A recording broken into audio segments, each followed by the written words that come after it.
Good morning, student. Today we will learn the rhymic scheme and the rhymic words of how to find it. These things, rhymic scheme and rhymic words. For example, we had taken this poem, My Favorite Things. Student, in this poem, look here, one paragraph.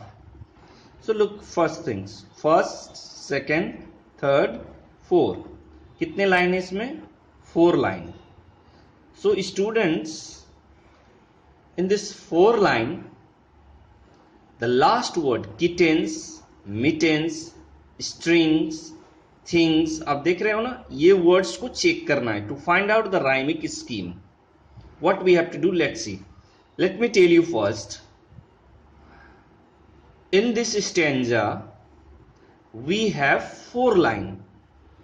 So all of you know, whenever you are studying math, on that time you had learned 4 sides का मतलब होता है quadrilateral.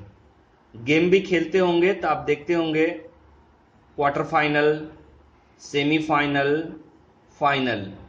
तो उसी तरह बेटे 4 line को हम बोलते हैं क्वाइटेरियन.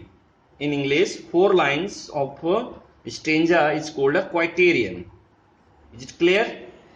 अगर 6 लाइन का होगा सेक्सटेट, 8 लाइन का होगा ऑक्टेव. क्लियर है? समझ में आ गई बात? 2 लाइन का होगा कपलेट. क्लियर है? ये तो समझ गया बेटा. ये सब टेक्निकल चीजें जो बता रहे हैं पोएम लिखने, because you must know such things whenever you are going to write a poem. Is it clear? क्योंकि आगे आपको है ना इस पोएम के बारे में, योर फेवरेट थिंग्स के बारे में आपको लिखना है. Okay, so I hope it's clear now. तो ये कितने हैं? 4 लाइन्स हैं, क्वाइटेरियन है. अब देखो, हम अब निकालना सीख रहे हैं पहले राइमिक वर्ड्स. तो आप देख रहे हो किटन्स और मिटन्स एक दूसरे से राइम कर रहा है. अब राइम का मतलब आप भी जानते हो ना, ट्विंकल ट्विंकल लिटिल स्टार करके आप राइमिंग पढ़ते थे. राइमिंग का मतलब एक लय होता है, मैचिंग वर्ड्स, एक धुन, ताकि वो बोलने में, सुनने में अच्छा लगे. मैं क्लियर? अब देखो, म्यूजिकल इफेक्ट दे रहा है. देखो इसमें किटन्स, मिटेंस है ना, स्ट्रिंग्स, थिंग्स. प्रोनाउंसिएशन उसका चेक कीजिए. And how you will find, देखो यहां पे किटेंस जब लिखते हो बेटा, तो हिंदी में जब किटेंस लिखते हो तो नस, नस, देख रहे हो साउंड, न से नस. मिटेंस, नस. एस, एस को नहीं देखोगे, नस, अंस. उसी तरह स्टिंग्स, टिंग्स. अब देखो एस एस देखते तो सब सेम हो जाता. यहां पर भी ऐसे, यहां पर भी ऐसे, यहां पर भी ऐसे, यहां पर भी ऐसे. तो यहां इसका राइमिंग स्कीम ए हो जाए, गलत. ये गलत हो जाएगा. तो क्या करना है आपको, यहां पे इसके प्रोनाउंसिएशन को चेक करना है. जैसे किटेंस, अंस, न. मिटेंस, न, अंस. एनएस, एनएस जुड़ा है, तो ये दूसरे को लास्ट लेटर्स, लास्ट के प्रोनाउंसिएशन को चेक करोगे, उच्चारण को. तो उच्चारण को नहीं जान पा रहे हो तो आप उसको हिंदी में लिख दोगे, kittens, mittens. I hope now it's clear. It's clear now. अब देखो कैसे, जैसे देखो ये एप्पल है, मान के चल दो ये लाइन वाला एप्पल है, ये लाइन वाला मैंगो है, राइट? ये लाइन वाला ग्रेप्स है, और ये लाइन वाला जो है वो आपका गोभा है. ठीक है? बात समझ में आ रहा है? फिर से बता रहा हूं, ये लाइन जो है एप्पल मान के चलते हैं, और ये इसको गोभा मान के चलते हैं, इसको ग्रेप्स मान के चलते हैं, और इसको क्या मान के चलते हैं? ऑरेंज. ठीक है? अब देखो एप्पल है और ये क्या है? गोभा है. तो ये गोभा और एप्पल में मीठापन है. चारों तो फ्रूट्स है, गोभा और एप्पल मीठापन है, और ग्रेप्स और ऑरेंज में खट्टापन है. अब समझ में आ रहा है? जैसे कि अब दूसरे एग्जांपल से देखो, यहां पे 4 स्टूडेंट है, ये रीता है, ये गीता है, ये मोहन है और ये सोहन है। तो अब देखो बेटा, रीता और गीता दोनों लड़की है, एक ग्रुप बन गई। मोहन और सोहन दोनों लड़का है, वो एक ग्रुप बन गया है। तो 4 स्टूडेंट, मगर ये दोनों की क्वालिटी है कि लड़की है, ये दोनों का क्वालिटी है कि लड़का है। इसी तरह से आप क्या करते हो, लाइंस के उच्चारण को चेक करते हो क्वालिटी मैचिंग के लिए, कि टेंस मीनिंग को नहीं मैच करना, यहां पे क्वालिटीज प्रोनाउंसिएशन को मैच कर रहे हैं यहां पे। अब समझ में आ रहा है ना कि कैसे बनाते हैं हम लोग राइमिंग स्कीम। कि टेंस मिटेंस, तो पहला लाइन 4 लाइन, जबकि इसमें होना चाहिए ABCD, 4 लाइन है ना, ABCD पढ़ते हैं ना, मगर ये लाइन इसको मैच कर रहा है, इसीलिए 2 बार A स्क्वायर AA, और तीसरा और चौथा लाइन एक दूसरे को यहां पर लास्ट एंडिंग मैच कर रहा है, तो हम उसको बोलते हैं AABB। Now I hope it's clear. अब आप समझ चुके होंगे कि क्या होता है rhyming scheme. Is it clear? समझ में आया? अब दूसरे एग्जांपल जैसे देखो, स्ट्रडल्स, नूडल्स, विंग्स, थिंग्स। तो इसमें राइमिंग वर्ड कौन कौन से बेटा? स्ट्रडल्स, नूडल्स, विंग्स, थिंग्स। ये और ये एक दूसरे को मैच कर रहा है, ये और ये एक दूसरे को मैच कर रहा है। तो मानते हैं ये इसको मान लेते हैं ए लाइन, ये दोनों को ए लाइन मानते हैं। ABCD 4 लाइन है ना, तो ये इसको मैच कर रहा है तो AA, और ये इसको मैच कर रहा है तो BB। तो rhyming scheme AABB। Is it clear now? अब तो समझ में आ चुका होगा कि राइमिंग स्कीम पोएम का कैसे निकालते हैं। Is it clear? ठीक है बेटा, स्टेंजा के अनुसार वो वेरी करेगा, बस आपको सर समझा रहे थे कि ये और ये मैच कर रहा है, ये और ये मैच करेगा, तो हम क्या बोलेंगे? AABB। I hope it's clear.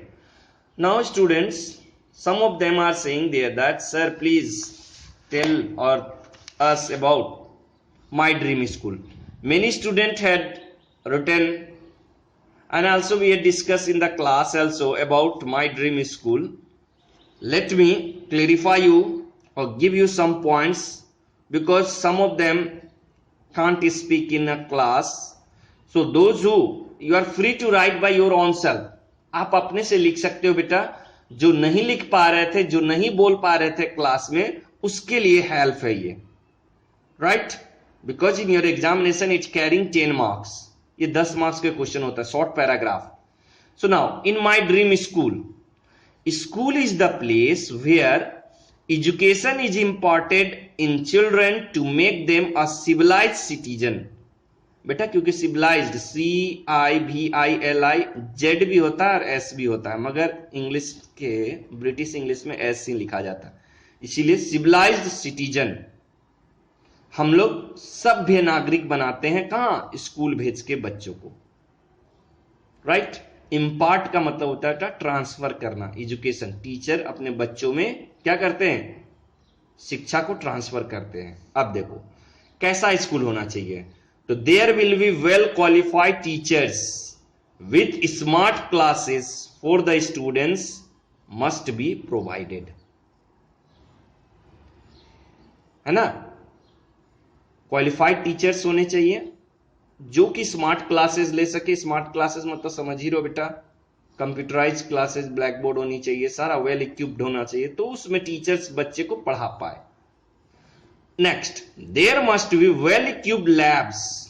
अब लैब्स में सारे आ गए, आप बोल रहे थे ना साइंस लैब होना चाहिए, बायो लैब होना चाहिए, फिजिक्स लैब होना चाहिए, हमारे स्कूल में है ना ये सारा। तो ही कह रहा है there must be well equipped. ये लैब का रूम नहीं, उसमें सामान भी होना चाहिए ताकि हर एक बच्चे उसको यूज कर सके। एंड लाइब्रेरी, कंप्यूटर लैब भी होना चाहिए, ये सारा चीज आ गया इसमें। फैसिलिटेड फॉर द चिल्ड्रन, अब फैसिलिटीज दे दिया गया, तो इसमें सारा चीज आप बोल रहे थे, AC होना चाहिए, कंप्यूटर होना चाहिए, different type of comic books, ये सारा तो सब कुछ इसमें आ गया। क्लियर है बेटा? In my dream school regular CCA should be conducted. CCA को curricular activity, dancing, singing, painting, सारा चीज आ गया इसमें। मॉडल मेकिंग तो रेगुलरली होना चाहिए, ठीक है? और बच्चे बोल रहे थे कैंटीन भी होनी चाहिए, the canteen with hygienic foods, स्वस्थ यानी कि बासी नहीं देना, hygienic food items available for every person, है ना, हर एक के लिए, चाहे वो टीचर्स हो चाहे फिर बच्चे हों। And there should be cordial relation, RELATION, relation among children and teacher, मेलजोल की भावना होना चाहिए, मिलजुल करके, कॉपरेशन, ये नहीं कि पनिशमेंट दिए जा रहे हैं, बच्चे को पीटे जा रहे हैं, इस तरह का एटमॉस्फेयर बच्चे को स्कूल से डरा देगा, वो नहीं जा पाएंगे school. Indoor and outdoor games facility must be given to the children.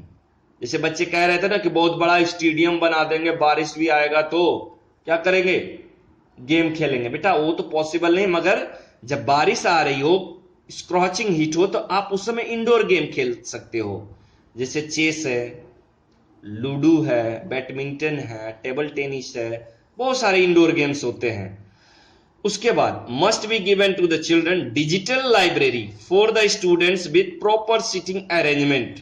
बहुत सारे बच्चे कह रहे थे सर कंप्यूटराइज क्लासेस होता है तो डिजिटल लाइब्रेरी भी होना चाहिए, ताकि हम लोग कंप्यूटर पे ही अपने इंटरेस्ट की किताब पढ़ सके। एंड सिक्योरिटी के मामले में हमारे स्कूल में भी है ना, CCTV camera fixed for security of the children. बच्चों की सिक्योरिटी के लिए कहां जा रहे हैं, कौन आ रहा है स्कूल में, सारे की निगरानी रखें। वेल फर्निश्ड सिक रूम, सोने की व्यवस्था, दवाई की व्यवस्था, नर्स की सारी व्यवस्था है ना हमारे स्कूल में। तो वही कह रहा है कि well furnished sick room should be there. Transport facilities, आप देख रहे हैं ट्रांसपोर्ट फैसिलिटी भी हमारे स्कूल में है ना अवेलेबल, इज इट राइट? तो हम देख रहे हैं transport facilities also provided to the children, आने जाने की व्यवस्था जो दूर से आते हैं बच्चे, राइट? उसके बाद music and painting halls must be available for the student, ताकि बच्चे उसमें जाकर के गाना सीख सके। CCA एक्टिविटीज में ही मैंने आपको पहले बता चुका है, means you are free to write, आप अपने से बेटा इसमें इंक्लूड कर सकते हो, वो आपका सपने का स्कूल है। मैं ये इसलिए हल्का हिंट आपको दे चुका हूं कि जो बच्चे नहीं लिख पा रहे थे उसके लिए है ना। Thank you students, now I am going to finish my class. I hope now you can complete your this topic. Thank you.